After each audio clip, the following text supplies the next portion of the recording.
জাহাঙ্গীরনগর বিশ্ববিদ্যালয় কেন্দ্রীয় শিক্ষার্থী ও হল সংসদ জাকসু নির্বাচনে ভোট গ্রহণ শেষে চলছে গণনা।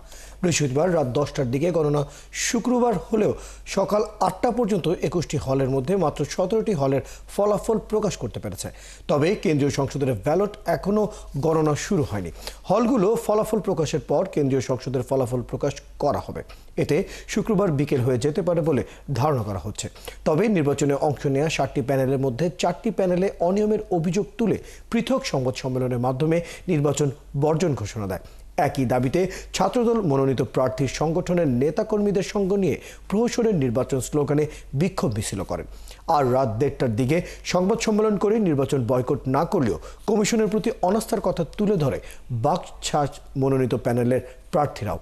এদিকে প্রার্থীদের উত্থাপিত অভিযোগগুলো খতিয়ে দেখে প্রয়োজনীয় ব্যবস্থা নেওয়ার আশ্বাসও দিয়েছেন নির্বাচন কমিশন। দর্শক, জাকসু নির্বাচনে ভোট গ্রহণ শেষে চলছে গণনা। এই বিষয়ে সর্বশেষ খবর জানাতে জাহাঙ্গীরনগর বিশ্ববিদ্যালয় থেকে আমাদের সাথে যুক্ত হচ্ছেন সহকর্মী মামুন হোসেন। মামুন হোসেন, এর আগে আমরা আপনার কাছে জেনেছিলাম সেখানকার সর্বশেষ অবস্থা। এখন গণনার কি পরিস্থিতি যাচ্ছে, কি খবর রয়েছে আপনার কাছে? রয়েল, আমি এখন আছি জাহাঙ্গীরনগর বিশ্ববিদ্যালয়ের সিনেট ভবনে, যেখানে জাহাঙ্গীরনগর বিশ্ববিদ্যালয়ের ছাত্র সংসদ এবং হল সংসদ নির্বাচনের ভোট গণনা চলছে। এখন পর্যন্ত 21টি হলের মধ্যে 17টি হলের ভোট গণনা শেষ হয়েছে, 4টি হলের ভোট গণনা চলমান রয়েছে। তবে আমরা যেটা জানতে পেরেছি নির্বাচন কমিশনের থেকে, তারা বলেছেন যে ওএমআর পদ্ধতিতে মেশিনের মাধ্যমে যে ভোট গণনাটা হয় সেটা না করে তারা ম্যানুয়াল পদ্ধতিতে, অর্থাৎ হাত দিয়ে তারা ভোট গণনা করছে, যার কারণে ভোট গণনাটা অনেকটা দেরি হচ্ছে।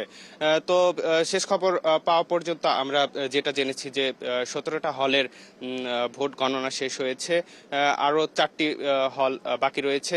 দুপুর নাগাদ ছাত্র হল সংসদ যে হল সংসদের যেটা ফল প্রকাশের সম্ভাবনা রয়েছে এবং তারপরে শুরু হবে ছাত্র সংসদের যে ফল গণনা, সেটা শুরু হবে। তো বিকেল নাগাদ, আমরা যতটুকু জানতে পেরেছি, বিকেল নাগাদ ফল প্রকাশ হওয়ার সম্ভাবনা তারা জানিয়েছেন। আপনাকে আরও জানিয়ে রাখি যে এই নির্বাচনকে কেন্দ্র করে গতকাল সকাল 9টা থেকে বিকেল 5টা পর্যন্ত যে নির্বাচন হয়, সেখানে ছাত্রদল কারচুপি এবং বিভিন্ন অনিয়মের কারণে তারা নির্বাচনকে বর্জন করেছে। পাশাপাশি বাম সংগঠনগুলোও তাদের সাথে নির্বাচন বর্জন করেছে। এছাড়া বিএনপি পন্থী যে শিক্ষকরা রয়েছে, তারাও তাদের মধ্যে থেকেও কয়েকজন শিক্ষককে আমরা নির্বাচন বর্জন করতে দেখেছি। তো আমি এখন রয়েছি সিনেট ভবনে, এখানে ভোট গণনার খবরাখবর রাখছি। তো মামুন হোসেন, খবরাখবর রাখতে থাকুন, প্রয়োজনে আবার আপনার সাথে আমরা যুক্ত হব।